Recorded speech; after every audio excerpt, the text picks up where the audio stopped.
Hey everybody, Tim Knight here from Slope of Hope. Well, as you might guess, today stunk for me.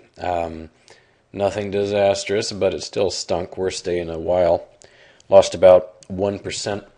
Came into the day 60% committed, all shorts, and moved into some longs through the course of the day, and moved out of some shorts through the course of the day, which helped tamp down some of the awfulness. But, this chart speaks for itself. ES up 23.75, a couple of 100 points plus on the Dow.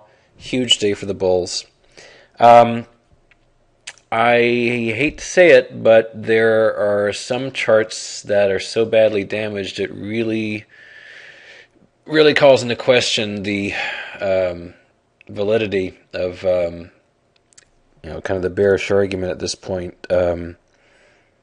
You'll see what I mean as I go through these, but here's Exhibit A. This was a very nice broken wedge, and we'd been moving back toward it. And what I would have liked to have seen is us moving away from this again. Today, we pushed back through this broken trend line and are even approaching this upper line. So the cleanness of this broken wedge has really been wrecked. There's no pretty way to put it. The other very disturbing graph is the NDX, the NASDAQ 100. This channel actually goes back even farther than the 10 years I'm showing here, but we pushed above it today. And, there's you can always pull out an excuse of, well, it'll just Pinocchio above that and move lower. Well, maybe, but I try not to be about maybes too much here because I'm trying to use charts with integrity. And today's action really throws a lot of cold water on the entire notion of a general resumption of a downturn. I mean, it may well be that given enough trillions of dollars of liquidity, you just can't make a market go down. It just can't happen. It's becoming physically impossible.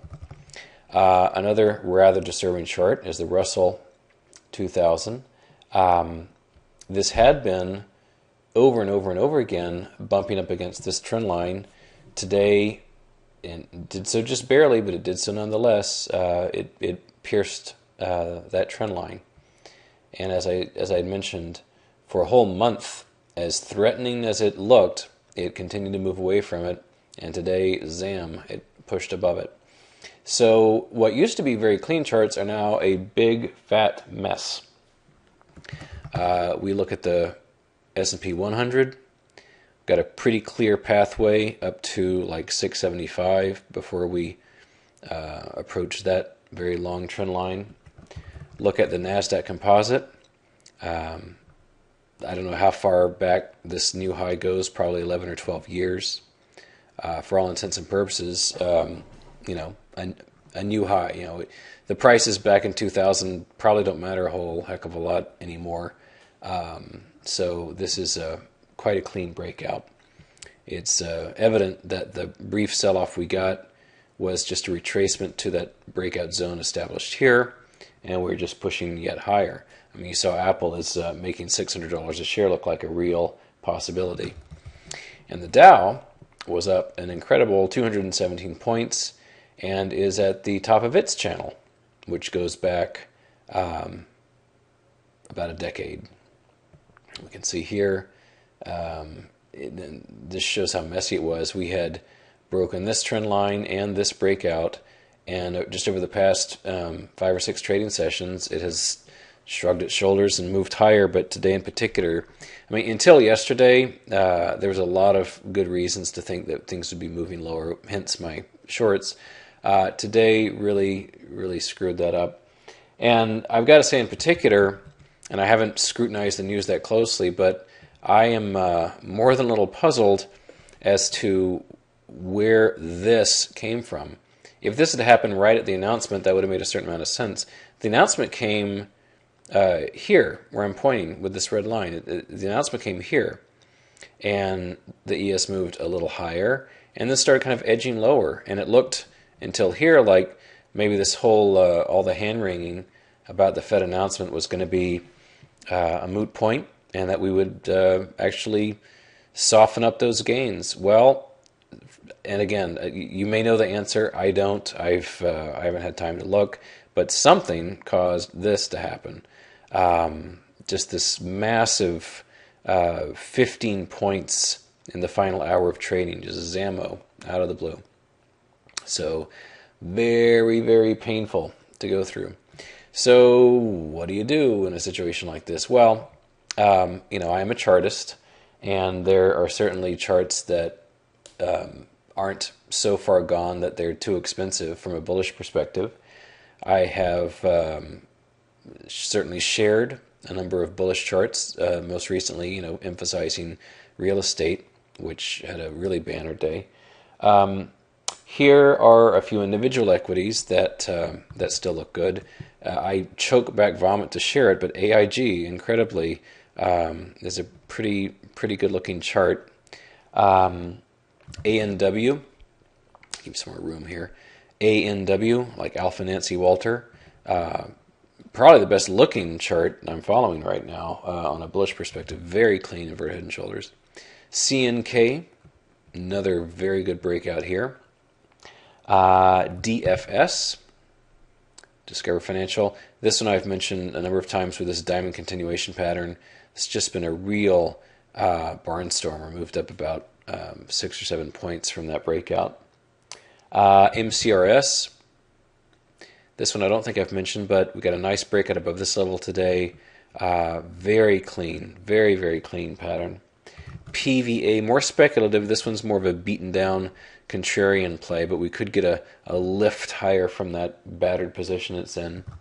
And finally, TSO, looking like a very good cup with handle breakout. So there are no shortage of, as I say, nice looking bullish patterns, which, unlike say Apple, haven't gone up thousands of percent. It would be kind of crazy to buy into them. Now, there are still about 3 areas left, which, if you're inclined to short, I still think are quite bearish. First one of which is the entire world of the miners, the gold bugs. This chart, not only did today's lift not damage it, it actually helped. This chart's never looked better. It has never looked better, and I've shown this about 3,000 times this year, and I'm just going to keep showing it because it's a dynamite-looking chart. Hand in hand with that, of course, is the ETF GDX, down 0.5% today. On a day when the Dow's up 210 plus points and anything moves down, that's pretty cool. So this is very clean looking still. And as we look at gold, we can see why. Gold, the whole precious metals area definitely suffering as risk assets move into just, Zynga and Pandora and stuff like that. Other area, which is quite bearish looking, as I mentioned in my post earlier today, is bonds. Getting a nice breakdown here. And so if you trade instruments like, say, TBT, which is up 3.5% today, or TMV, which is up 5.3% today, you can see these very clean dish-looking patterns happening to take advantage of those drops in bonds. And finally, the euro. As with the GDX, no damage here. This chart looks every bit as good as it has all year, and in fact, even more so today. So, precious metals, miners, the euro, I think they could all continue to go down, even with equities, making obscene gestures at us and moving higher.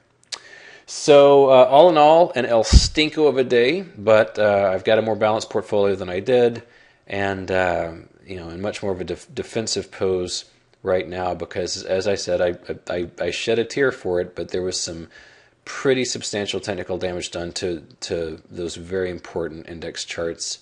Having said that, miners, euro, still A-okay. I've had enough today. I'm going to do some other things. I've been in front of the screen plenty, so I will sign off and bid you good day and a pleasant tomorrow.